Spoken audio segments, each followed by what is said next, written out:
Good morning to all of you. Objective कल कितने number तक बताए थे? 23 नंबर तक हो चुका था, 23 हो चुका था। क्वेश्चन नंबर 23 हो चुका था, आज 24 से स्टार्ट होगा। चलिए देखिए क्वेश्चन है, the critical angle, the critical angle of light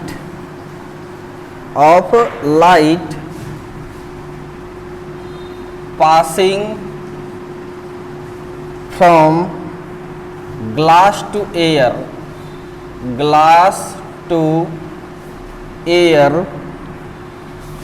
is minimum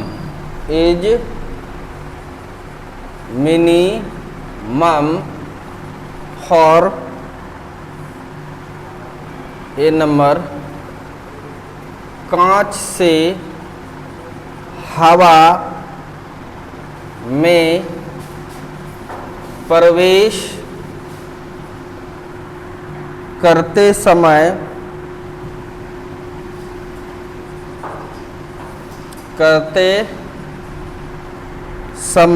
प्रकाश का क्रांतिक कोण,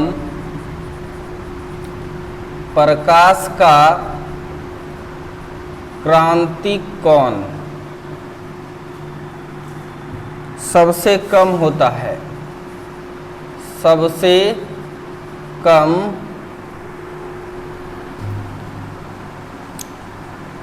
होता है।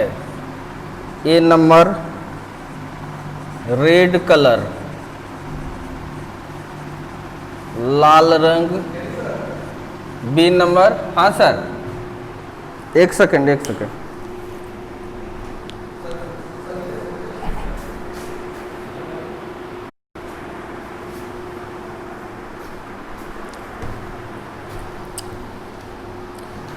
तो चलिए रेड कलर हो गया, दूसरा है आपका ग्रीन कलर मतलब हरा रंग, और सी नंबर में है आपका येलो कलर मतलब क्या होता है? पीला रंग। और डी नंबर है वायलेट।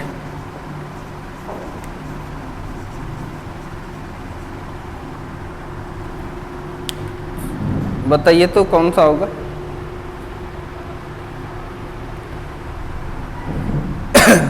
कांच से कहाँ जा रहा है? हवा में। यानी मान के चलिए ये कांच है, ये कहाँ है? क्या है? कांच है, यानी ग्लास है, और ये हवा है। कोई किरण ये ग्लास से कहाँ जा रहा है? हवा में, यानी डेंसर से कहाँ जा रहा है? रेयर में।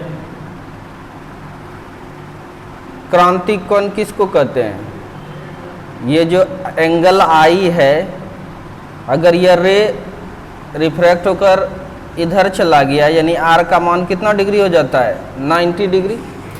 नहीं, आपतन कोण का वह मान जिस कोण पर अपवर्तन कोण का मान 90 डिग्री हो जाता है, तो उस आपतन कोण को ही क्रिटिकल एंगल कहते हैं। नहीं,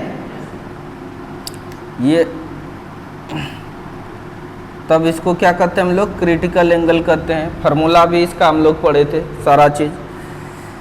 तो क्रिटिकल एंगल के लिए डेंसर से किस में जाना चाहिए? रेयर में। डेंसर अगर इसका μ1 है और ये हवा का μ2 है, तो डेंसर मतलब कौन बड़ा होगा? μ1 बड़ा कि μ2 बड़ा? μ1 बड़ा। यानी कितना ज़्यादा डेंसर है वह डिपेंड किस पर करता है? रिफ्रैक्टिव इंडेक्स पर। किस पर डिपेंड करता है? अगर रिफ्रैक्टिव इंडेक्स ज़्यादा मतलब वो ज़्यादा डेंसर है। समझ में आ रहा है कि नहीं? तो ग्लास सभी रंग के लिए एक ही जैसा है डेंसर, लेकिन रंग का भी अपना रिफ्रैक्टिव इंडेक्स होता है। नहीं, सबसे ज़्यादा अपवर्तनांक कौन सा रंग का होता है? विव गोयर, है ना।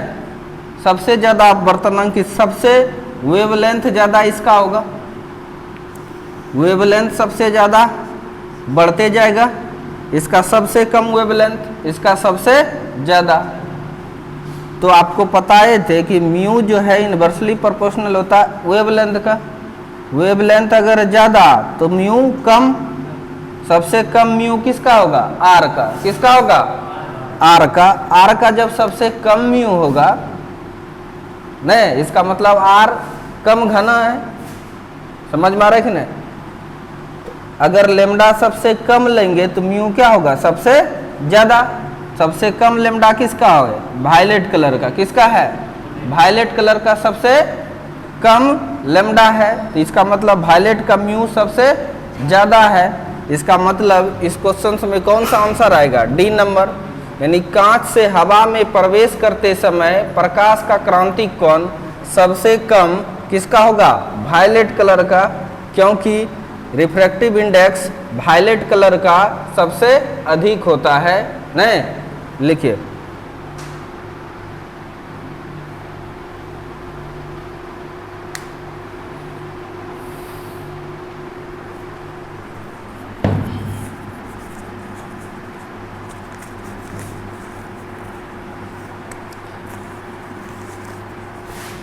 अगला question number 25।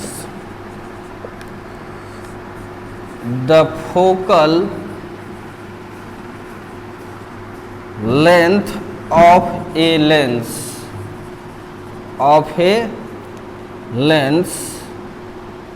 Mu is equal to 1.5 in air is 20 centimetre. its focal length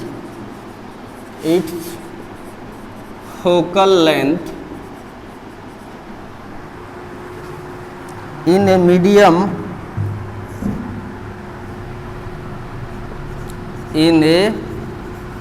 medium of refractive index 1.5 is। एक लेंस जिसका म्यू दिया है 1.5 का नाभ्यांतर एक माध्यम में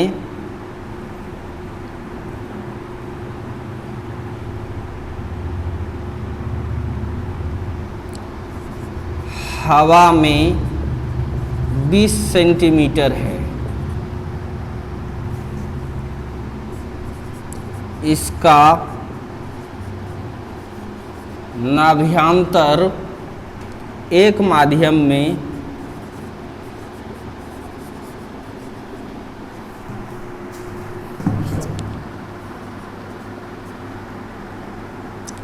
जिसका अपवर्तनांक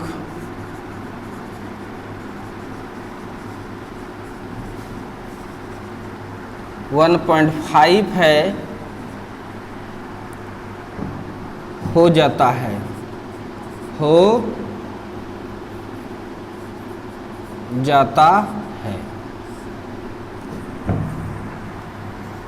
ए number 20 centimetre, B number 40 centimetre, C number 10 centimetre, D number infinity. ये क्वेश्चंस पूछा है बीआर बोर्ड।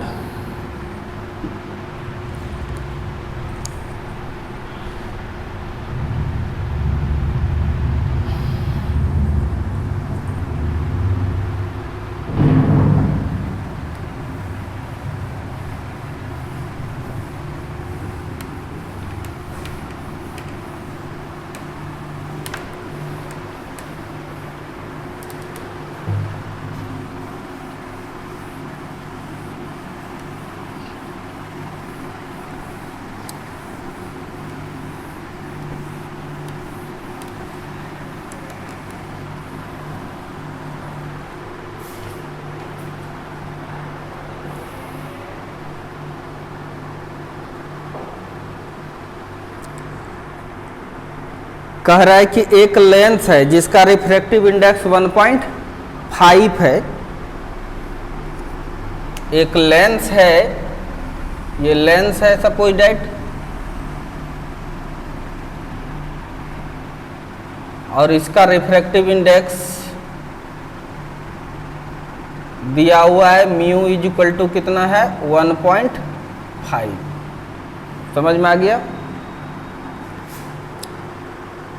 और इसका नाभियांतर हवा में, किसमें, हवा में, जब इसको हवा में रखते हैं तब इसका फोकस कितना है 20 सेंटीमीटर। कोई दिक्कत?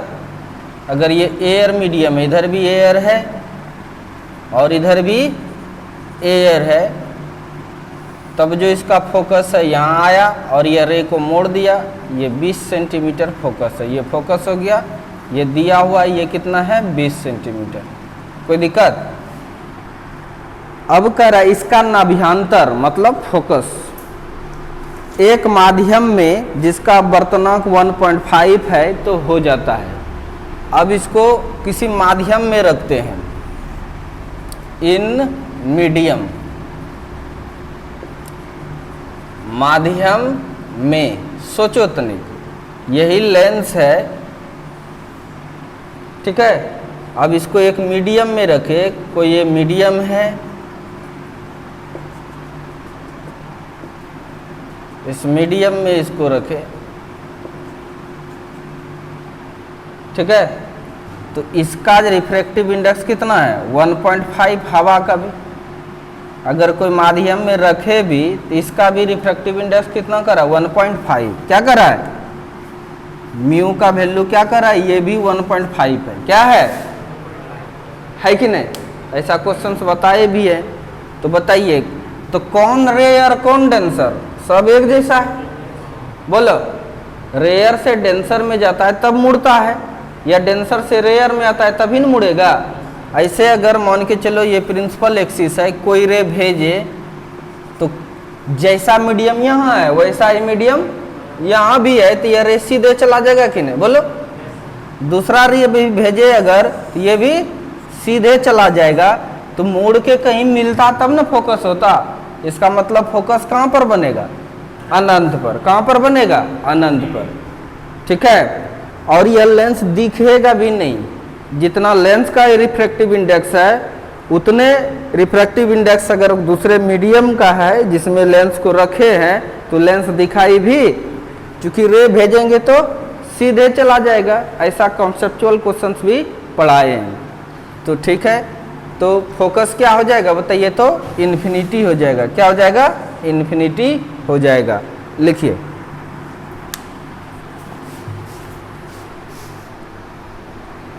क्वेश्चन लिख लिए ना।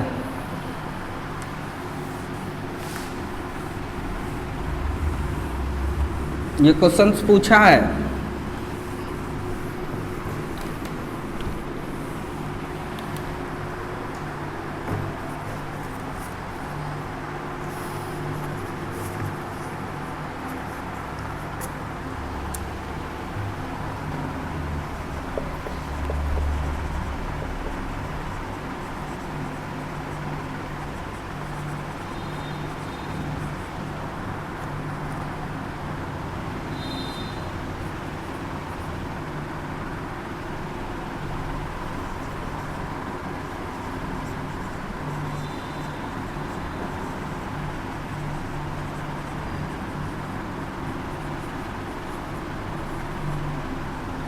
Same value of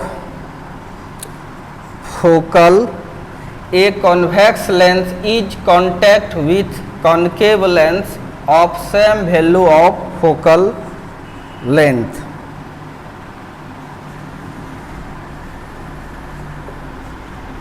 The focal length of the combination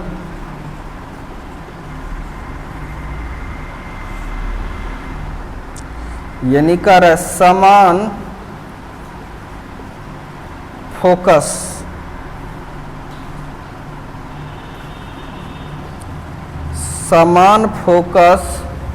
दूरी के उत्तल एवं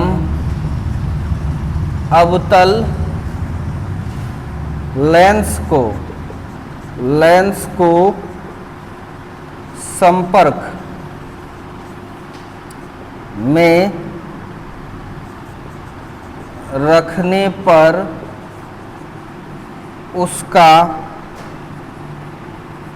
फोकस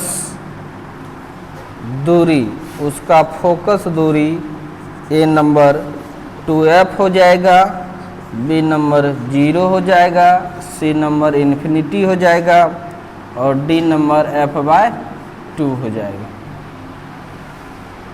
ये भी क्वेश्चंस पूछा है।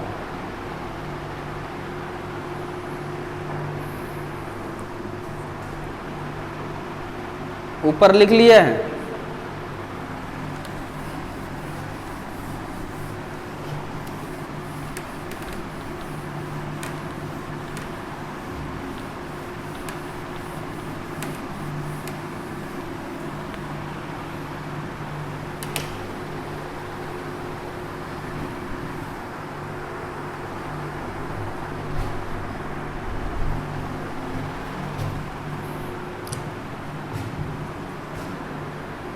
समझिए फिर लिखिएगा। समझना है हम लोग को इसमें कि समान फोकस दूरी के उत्तल एवं अवतल लेंस है। समझ में आ रहा है कि नहीं? ध्यान से देखिए। कॉन्वेक्स लेंस जानते हैं आप लोग, यह लेंस कौन सा लेंस है? कॉन्वेक्स लेंस है। थोड़ा सीधा बनाते हैं।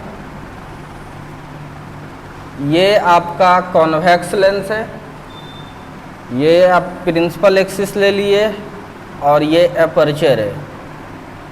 कोई रे जब पैरेलल आता है तो ये मुड़ के मिला यहाँ पे, तो ये इसका फोकस हो गया। समझ में आ रहा है कि नहीं? यानी उत्तल लेंस रे को मोड़ता है, कन्वर्ज करता है। कॉनकेव लेंस यानी इसका ये फोकस होगा f, होगा कि नहीं? बोलो। सारे डिस्टेंस को ऑप्टिकल सेंटर से मापते हैं। बताइए, लाइट जिधर जा रहा है उसी डायरेक्शन में फोकस होगा ना, इसलिए उत्तल लेंस का फोकस पॉजिटिव होगा कि निगेटिव? क्या होगा? ये पॉजिटिव। क्या होगा?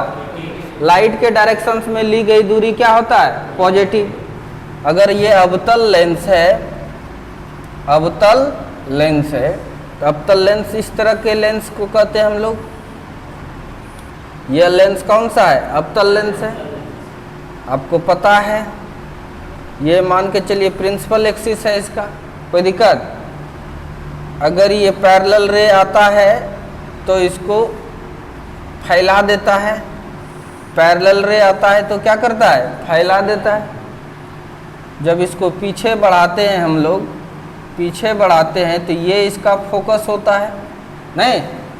यानी इसका फोकस इधर तो इसका फोकस ये होता है। जो फोकस यूज करते हैं तो लाइट किधर जा रहा है? बोलो, इधर।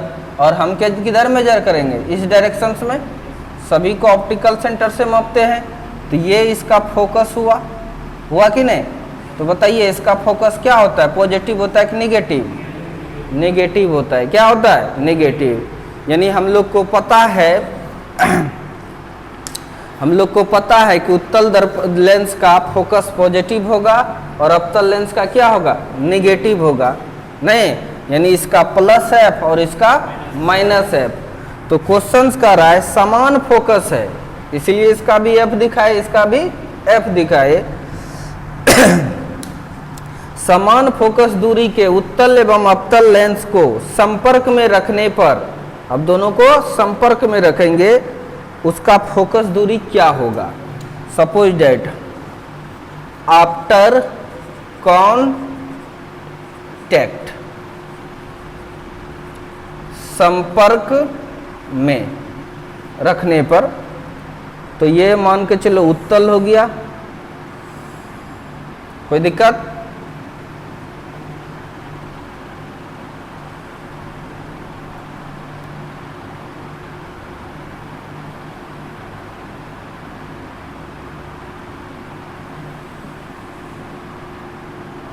और ये क्या हो गया, अवतल। संपर्क में रख दिए, बोलो। इसका भी फोकस F1 है, और मान लो इसका फोकस क्या है, F2 नहीं, और गिवन तुम्हारे पास क्या है, F1 भी F है और F2 भी क्या है, F है कि नहीं, बोलो जल्दी से। तो दोनों के बदले का फोकस निकालना है। इक्विवेलेंट फोकस निकालने के लिए 1/F1 + 1/F2 ऐसे निकालते हैं। 1/F = 1/F1, यानी उत्तल का फोकस क्या है, F है, प्लस 1/F2। बताइए अवतल का फोकस क्या होगा, F, लेकिन प्लस होगा कि माइनस होगा। जब भी यूज करेंगे तो साइन कन्वेंशन का यूज करना पड़ता है। फार्मूला लगाए, ये फार्मूला है। अब फार्मूला में जब मान रखने लगेंगे तो चिन्ह परिपाटी का उपयोग करना होता है, यानी उत्तल का प्लस में, अवतल का माइनस में। प्लस माइनस क्या हो गया, 0। क्या हो गया, 0, यानी 1/F = यह टर्म 0, ना कुछ तो नीचे 1 है कि नहीं, ना कुछ तो नीचे 1 है। अब यहां पर लिख रहे हैं हम, तो देखिए F को ऊपर लेके जाइए, F चला आया ऊपर, 1 आ गया नीचे। अब 1 चला जाएगा कहाँ, ऊपर, 0 कहाँ आ जाएगा, नीचे। तो बताइए 0 से किसी भी संख्या में भाग देने पर इन्फिनिटी हो जाता है। क्या हो जाता है, इन्फिनिटी हो जाएगा। तो आंसर कौन सा आएगा, C नंबर। लिखिए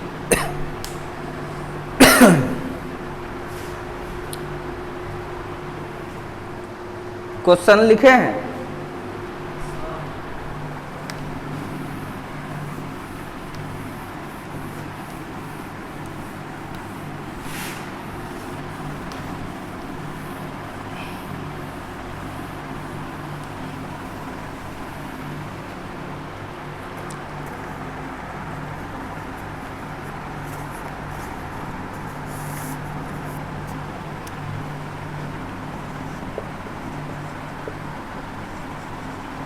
we can see the sun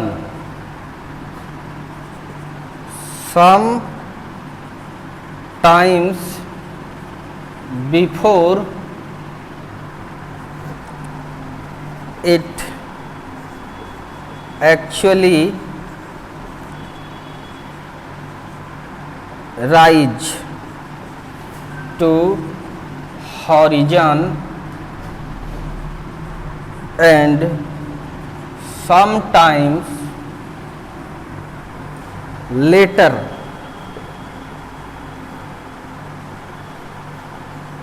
after it sets down the horizon. The cause is, हम सूर्य को देखते हैं, इसके क्षैतिज पर आ जाने के थोड़ा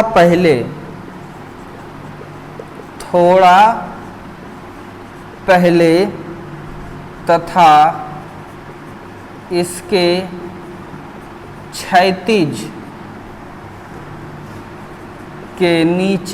क्षैतिज के नीचे अस्त होने के थोड़ा बाद तक हम सूरज को देखते हैं, इसके क्षैतिज पर आ जाने के थोड़ा पहले तथा इसके क्षैतिज के नीचे अस्त होने के थोड़ा बाद तक। इसका कारण है ए नंबर TIR, पूर्ण आंतरिक परावर्तन। बी नंबर रिफ्रैक्शन, मतलब अपवर्तन। और सी नंबर में स्कैटरिंग, स्कैटरिंग मतलब प्रकीर्णन। और डी नंबर में नन, इनमें से कोई नहीं। बहुत इंपॉर्टेंट क्वेश्चन है।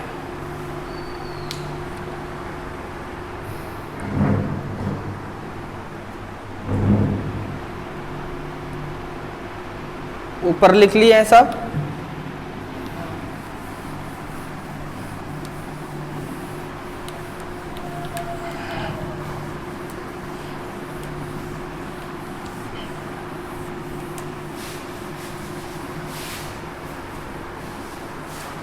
समझिएगा इसको, बहुत इंटरेस्टिंग कहानी है।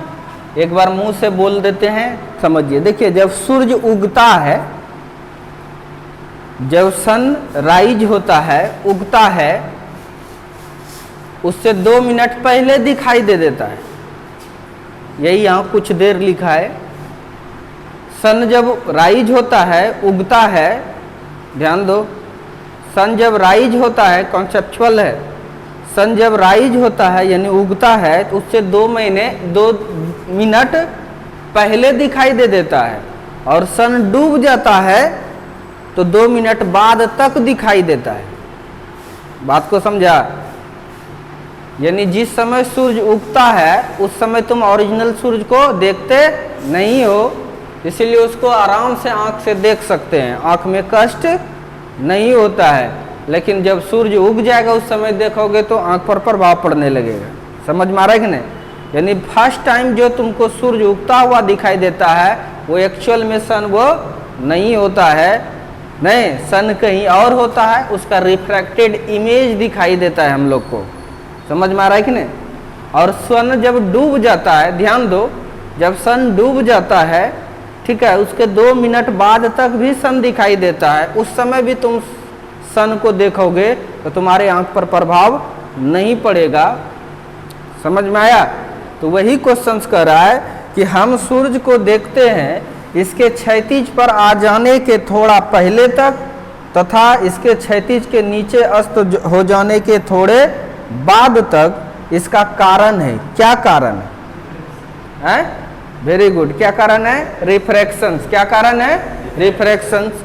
तो ये तो अंदाजी भी लगा सकता है, क्योंकि रिफ्रैक्शंस अभी हम लोग पढ़ रहे हैं तो रिफ्रैक्शन होगा, लेकिन समझो इसको, इम्पोर्टेंट है ये।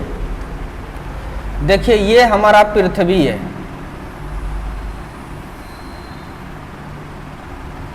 कोई दिक्कत है ना? ध्यान देना, ध्यान देना, इतना आसानी से नहीं समझ जाएगा। ये पृथ्वी है, ये पृथ्वी है, तो हर जगह लोग रह रहा है। यहाँ पर ऐसे रह रहा है, इधर मुंडा इधर टांग, यहाँ पर ऐसे रह रहा है आदमी, यहाँ पर ऐसे रह रहा है, यहाँ पर ऐसे रह रहा है, हर जगह रहता है। समझ में आ रहा है कि नहीं? जहाँ जहाँ रहने का जगह है, अब जहाँ पानी है वहाँ नहीं ना है आदमी। तो अगर सपोज डैट इस जगह पर कोई आदमी है, ये आदमी यहाँ पर खड़ा है, समझ में आ रहा है कि नहीं? तो सूर्य स्थिर रहता है, सूर्य स्थिर रहता है, घूमता कौन है? पृथ्वी। कौन घूमता है? पृथ्वी। समझ में आ रहा है कि नहीं? तो देखिए, ये लाइन को अगर ऐसे खींचें और इस लाइन को अगर ऐसे खींचें तो ये क्या कहलाएगा? हॉरिजेंटल। क्या कहलाएगा? आदमी को इसके सीधा में इधर क्या है यही दिखेगा, यहाँ क्या हो रहा है दिखेगा? अरे पृथ्वी इतना छोटा नहीं है कि देख लेगा, बहुत बड़ा है पृथ्वी जी। यानी आपके सीधा में, आपके हॉरिजेंटल से ऊपर की बातें आप देख सकते हैं, घटना देख सकते हैं, नीचे देख पाओगे? नहीं देख पाओगे। समझ में आ रहा है कि नहीं? सपोज डैट अब ये अर्थ है, इसका एटमॉस्फेयर होगा, बोलो अर्थ है तो एटमॉस्फेयर है, वायुमंडल है ना इसका। वायुमंडल में अलग अलग जगह पर डेंसिटी अलग अलग होगा, आपको पता है कि सब जगह एक ही जैसा होगा, अलग अलग होता है एटमॉस्फेयर में। तो इसका मतलब रेयर डेंसर अलग अलग बनते जाएगा बहुत सारा। सपोज डैट सन यहाँ पर है, सन यहाँ पर है, अभी कोई दिक्कत?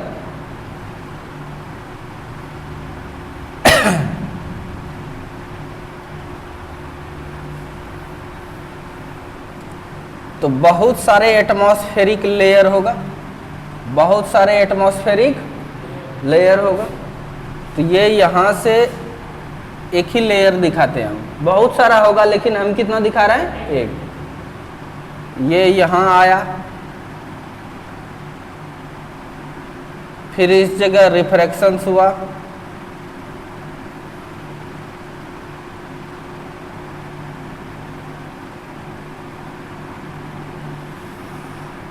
इस जगह आ गया।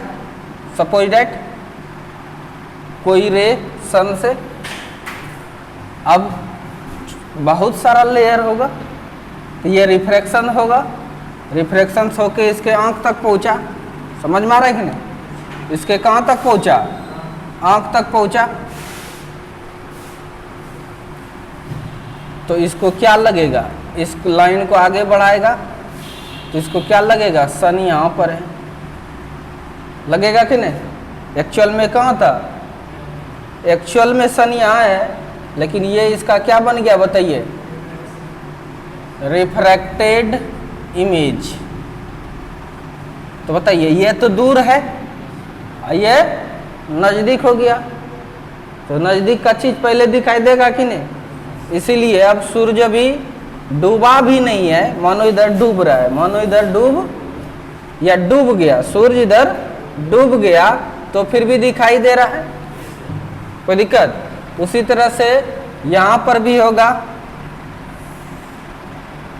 मानो यहाँ पर सन है,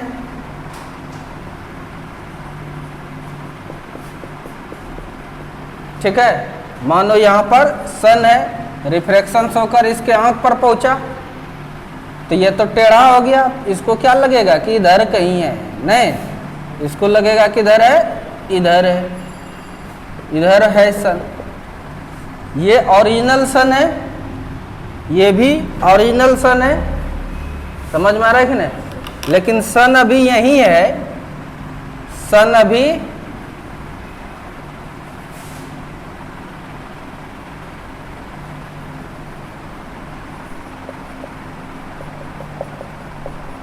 सन अभी यही है, ठीक है, लेकिन तुमको यहाँ दिखाई दे देगा।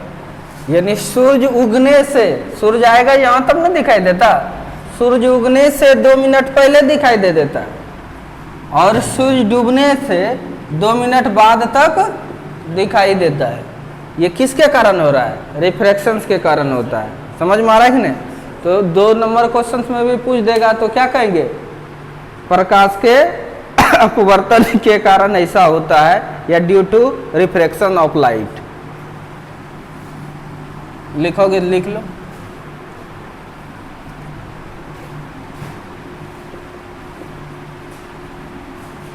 यहां पर सन सेट हो रहा है, डूब रहा है, सन राइज हो रहा है, उग रहा है सूर्य, ये इसका रिफ्रैक्टेड इमेज है, ठीक है।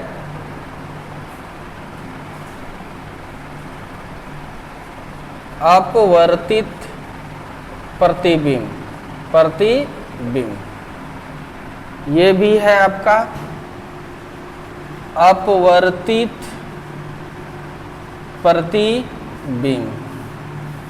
यानी हम जान गए अब कि सूर्य उगने से 2 मिनट पहले और डूबने के 2 मिनट बाद तक दिखाई देता है। ये कई क्यों दिखाई देता है? अपवर्तन के कारण। क्यों दिखाई देता है? अपवर्तन के कारण। यहां पर रिफ्रैक्शन हो रहा है, नहीं,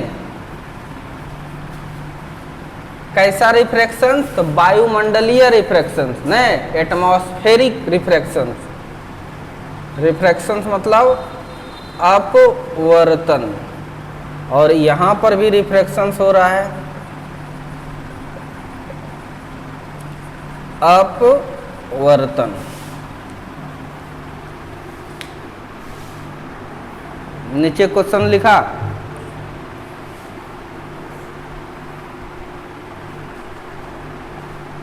फिगर बना लीजिए।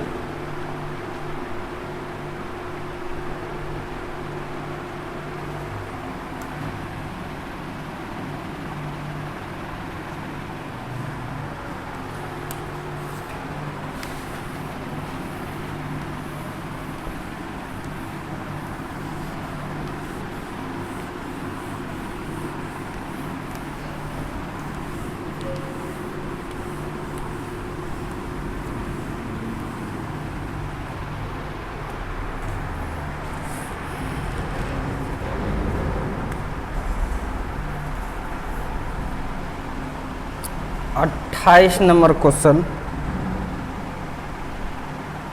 If convex part of plano convex lens is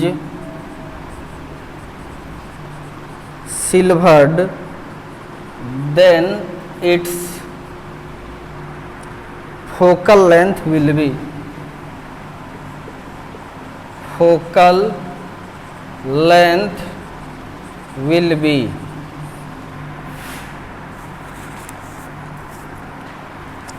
यदि किसी समतलो उत्तल लेंस, यदि किसी समतलो उत्तल लेंस का वक्र सतह रंजित, रंजित जिसको कलई कहते हैं, हो तो इसकी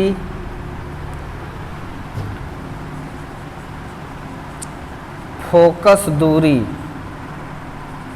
होगी, इसकी फोकस दूरी होगी A number f is equal to R by 2 mu, B number f is equal to 2 mu by R, C number f is equal to 2 mu R, और डी नंबर नन। एकदम अगर आप सिल्वरिंग ऑफ लेंस पढ़े थे तो आप direct बना सकते हो। ए नंबर फार्मूला ये प्रूव किए हैं, लेकिन समझा देते हैं फिर से।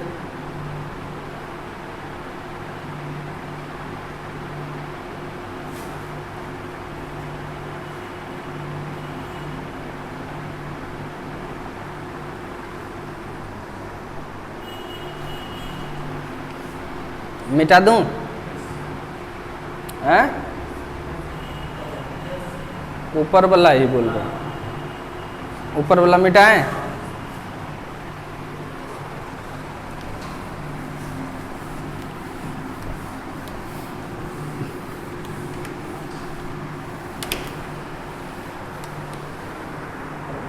चलिए इस क्वेश्चन पर देखना है, यदि किसी समतलो उत्तल, कौन सा लेंस है? समतलो उत्तल, यानी एक सतह समतल और दूसरा क्या? उत्तल। ऐसा बात करें, समतलो उत्तल लेंस का वक्र सतह रंजित किया जाए। देखो एक नया चीज सीखे, कलई का नाम रंजित भी है, इसी को कलई कर दिया।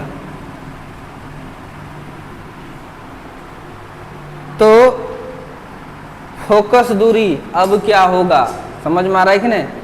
तुम देखो क्या क्या होता है। यहां से रे आया, पहले भी पढ़ाए थे, नॉर्मली टकरा रहा है, इसलिए ये सीधे चला जाएगा यहाँ,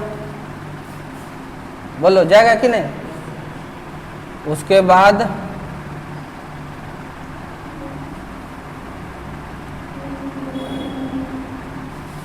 ये मिरर बन गया, ये रिफ्रैक्ट करेगा, यहाँ आया, कोई दिक्कत। फिर यहाँ नॉर्मल चाहिए, डेंसर से रेयर में जाएगा, नॉर्मल से दूर भागेगा, सीधे नहीं आएगा, नॉर्मल से दूर भागेगा। इस तरह से होता है, यानी एक बार रिफ्लेक्शन हुआ, फिर रिफ्रैक्शन, फिर रिफ्लेक्शन, फिर ये। समझ में आ रहा है कि नहीं। तो कहने का मतलब यहाँ पर परावर्तन हुआ, अपवर्तन, अपवर्तन, यहाँ पर भी अपवर्तन मतलब रिफ्रैक्शन हो रहा है। यहाँ पर मिरर है तो परावर्तन हुआ, रिफ्लेक्शन हुआ, यानी अपवर्तन भी हो रहा है और परावर्तन भी हो रहा है, रिफ्रैक्शन भी हो रहा है और रिफ्लेक्शन भी हो रहा है। दोनों का इक्विवेलेंट फोकस निकालना पड़ता है हम लोग को। वो इक्विवेलेंट फोकस निकालने के लिए F1/F = क्या करते हैं, 1/F रिफ्रैक्शंस कौन करता है, लेंस। तो लेंस की तरह बिहेव किया, बाय 1/F किसका, मिरर। नहीं, ये फॉर्मूला लिखते हैं। तो 1/F = 1/FL, lens maker formula से FL निकालते हैं। फिर FM हम लोग R/2 करके निकालते हैं, सॉल्व करते हैं, तो यही आंसर आएगा। ये सीधा थ्योरी पढ़ाया हुआ है डायरेक्ट। सिल्वरिंग ऑफ लेंस पढ़ाए थे, मेन क्लास में पढ़ाए थे, उसी से ये फार्मूला आएगा। इसमें बहुत समय लगेगा, ठीक है। फार्मूला याद रखो, कहोगे तो बता देंगे। पहले इसको लिखो तो कंप्लीट करो, क्वेश्चंस को बता देते हैं।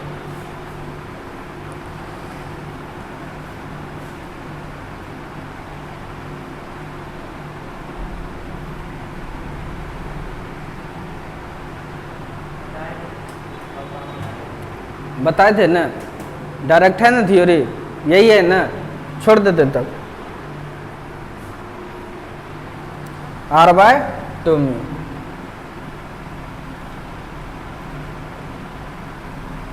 उसी तरह से जो पढ़ाए हैं, प्रिज्म पढ़ाया, जो उसको पढ़ लोगे, ध्यान से देखो, प्रिज्म पढ़ाए उसको पढ़ लोगे तो बहुत सारे क्वेश्चंस में हमको डेरिवेशंस नहीं करना पड़ेगा, नहीं समझे, नहीं तो लेट लगता है ऑब्जेक्टिव बताने में।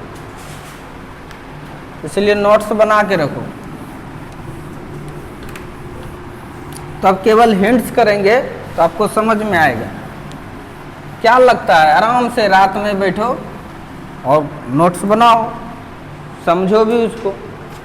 दिक्कत होगा तो हम हैं ही, पूछो, हम बोले ना ऑब्जेक्टिव क्लास रोक देंगे अगर नहीं समझ में आएगा।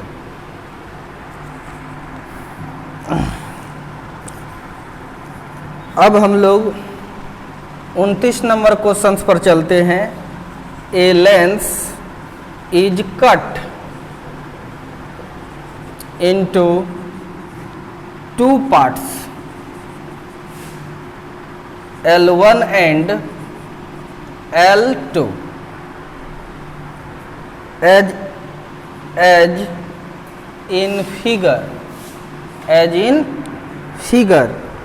and it rearrange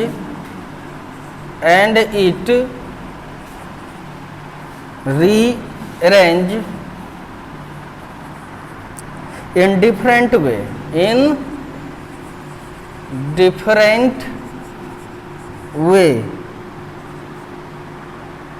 the focal length of combination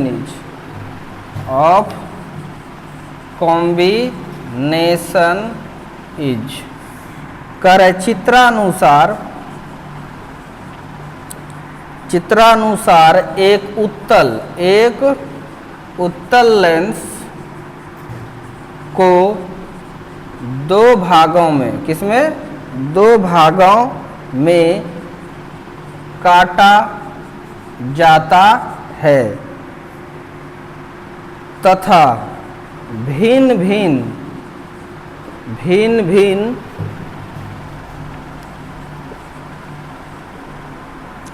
स्थितियों में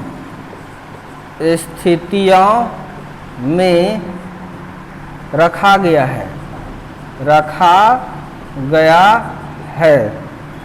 संयोजन की फोकस दूरी होगी।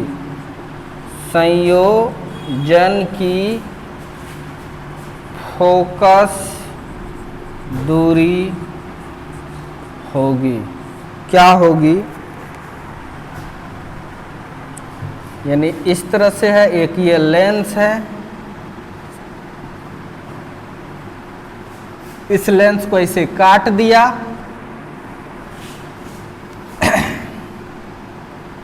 ओबियसली है, काट कर इस तरह से रख दिया, काट के इस तरह से रख दिया। एक ही लेंस था, इसको काट के रख दिया और इसको L1 कहा और ये L2। इसको क्या कहा? L1 और इसको क्या कहा? L2। ये लेंस 2 हो गया। एक लेंस से दो लेंस बना दिया। फिर इसी चीज को एक बार ऐसे रख दिया, ऐसे, ये हो गया L1 और फिर ऐसे ये हो गया क्या? L2। यानी चित्रानुसार एक उत्तल लेंस को दो भागों में काटा जाता है तथा भिन्न भिन्न स्थितियों में रखा गया है। ठीक है। संयोजन की फोकस दूरी कितना होगा? F, B number 2F, C number F/2 और D नंबर नन।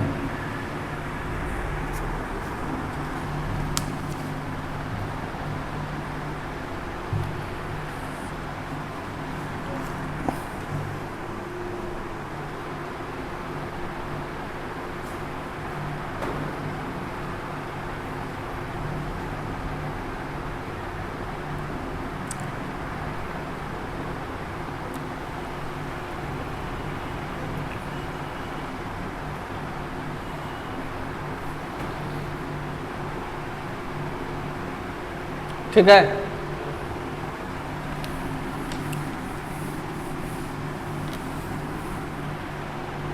तो समझना है, ये क्वेश्चंस में दिया हुआ है। ठीक है।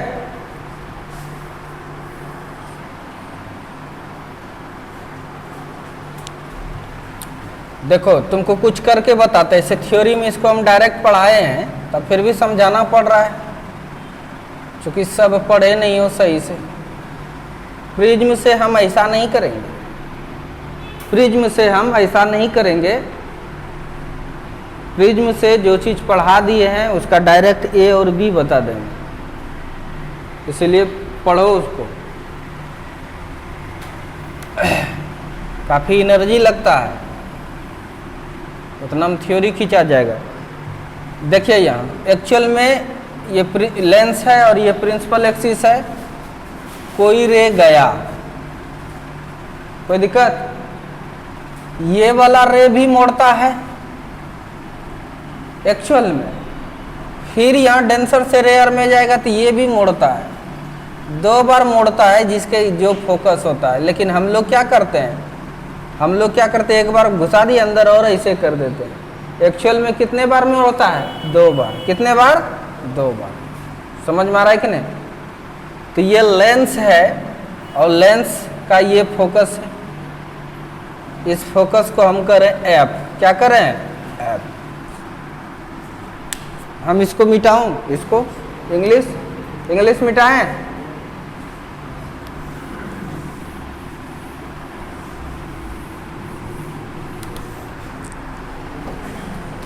अगर यदि यह लेंस केवल ऐसा रहेगा, एक के पार्ट है, यही लेंस है, प्लेन कुछ नहीं करता है रे को, ये लेंस है। अगर प्लेन सरफेस है उस पर नॉर्मली लाइट आएगा तो वो मोड़ता नहीं है।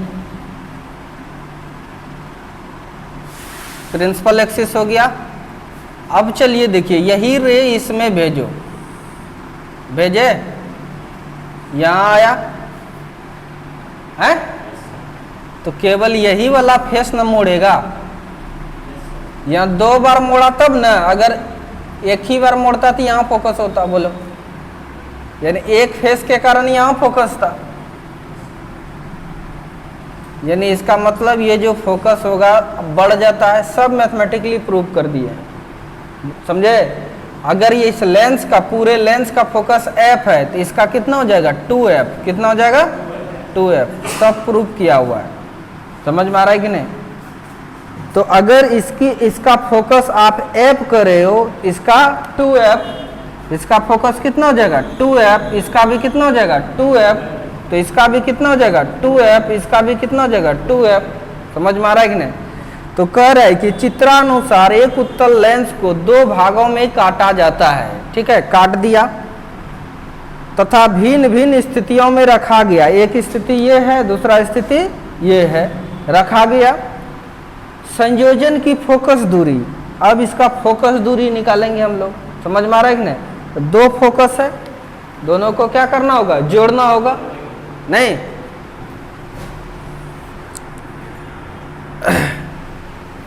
तो जोड़ो। 1/f इज इक्वल टू क्या होता है 1/f1 प्लस 1/f2, इसलिए 1/f is equal to 1/f1, f1 कितना है 2f, 2f, फिर f2 कितना है 2f, 1/f is equal to, LCM ले लो 2f, 1 प्लस 1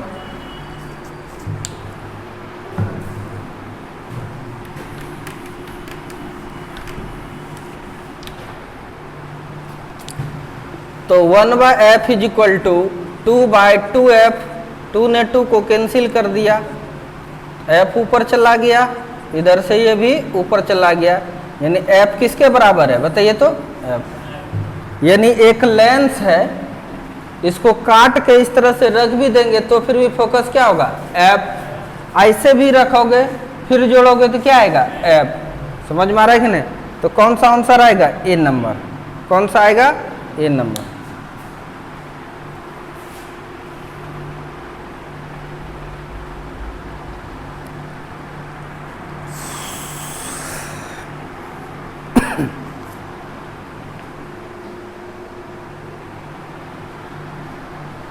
मिटाओ इसको,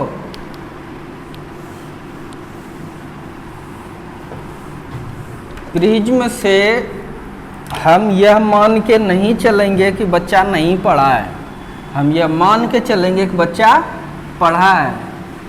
और अभी जो हम क्वेश्चंस बता रहे हैं इसमें हम ये मानते हैं कि बच्चा नहीं पढ़ा है, इसीलिए हर क्वेश्चंस का डिटेल करते हैं। उसमें जो क्वेश्चंस डायरेक्ट होगा उस क्वेश्चन पर ज़्यादा डिस्कशन नहीं होगा।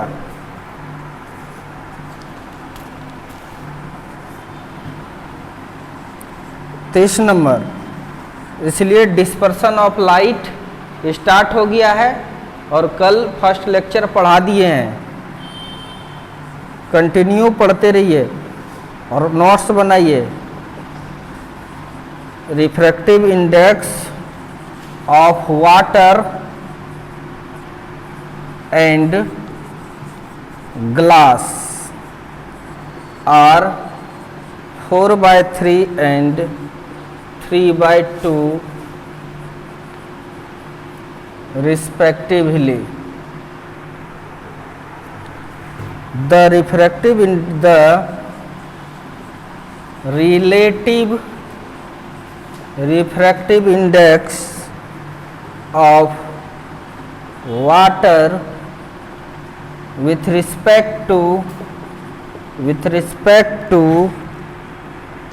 glass will be A number 2, B number 1/2, C number 9/8 और D number 8/9। हिंदी नहीं लिखे,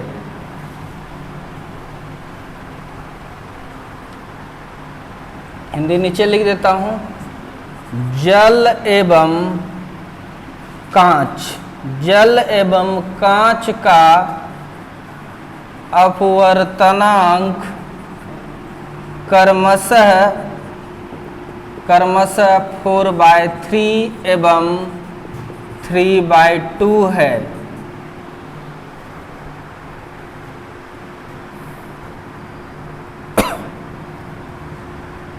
तो कांच के सापेक्ष जल का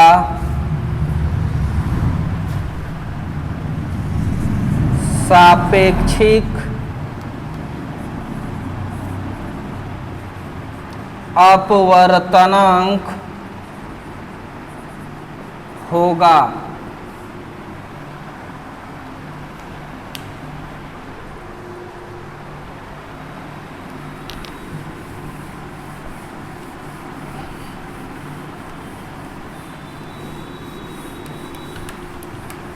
पूछा हुआ है क्वेश्चन।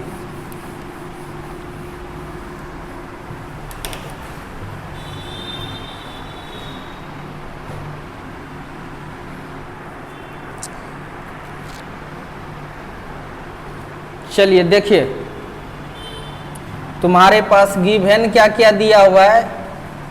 गिवन म्यू दिया हुआ है अपवर्तनांक किसका, बोलो, वाटर का। किसका, कितना है, जल का 4/3। कितना है, 4/3। और फिर ग्लास का दिया है, कितना है, 3/2। तो आपको कह रहा है कि कांच के सापेक्ष जल का निकालने के लिए, नहीं, यानी refractive index of water with respect to glass, यानी रिफ्रैक्टिव इंडेक्स किसका निकालना है, वाटर का। किसके सापेक्ष, तो ग्लास के सापेक्ष। ये पूछ रहा है वाट। समझ में आ रहा है कि नहीं। बताए थे कि refractive index of water with respect to glass, कांच के सापेक्ष जल का अपवर्तनांक को मैथ में ऐसे लिखेंगे। रिफ्रैक्शन जब पढ़ाए थे, या समझो इसे, किसका रिफ्रैक्टिव इंडेक्स निकालना है, वाटर का। तो वाटर नीचे लगा देते हैं, किसके सापेक्ष, ग्लास। कोई दिक्कत, तो ये निकालना है। तो चूंकि जानते हैं μ2 का मतलब क्या होता है, μ2/μ1। समझ में आ रहा है कि नहीं। इसलिए μWg है, नहीं तो क्या लिखेंगे, μW/μg लिखेंगे। बोलो μW कितना है, 4/3। 4/3। μg कितना है, 3/2, यानी 4/3 उल्टेगा, 2 ऊपर चला गया, नीचे 3, कितना हो जाएगा, 8/9। क्या हो जाएगा,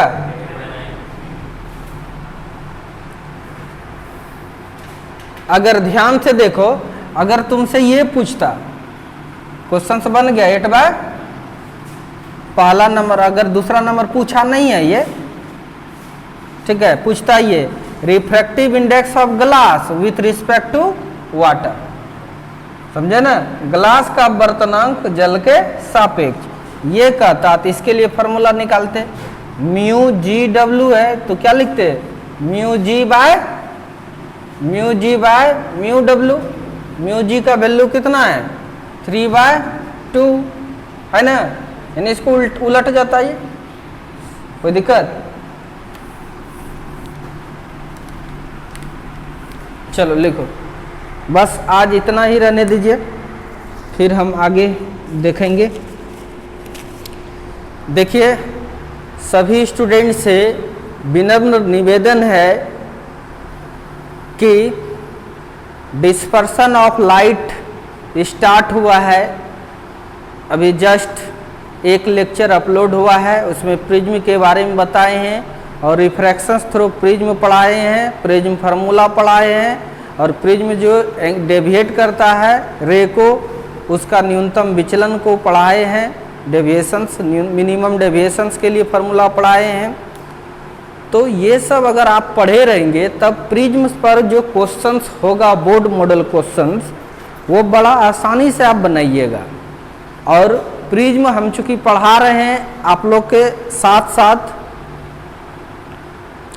इसीलिए प्रिज्म में हम ज़्यादा डिस्कशन नहीं करेंगे। जो क्वेश्चंस थ्योरी में डील हो गया है, जो कॉन्सेप्ट डील हो गया है, उसको जल्दी जल्दी करने की कोशिश करेंगे। और अभी जो हम ऑब्जेक्टिव बता रहे हैं आप लोग को, ये इस व्यू से बता रहे हैं कि आप कुछ नहीं पढ़े हो, इस व्यू से बता रहे हैं। Thank you so much.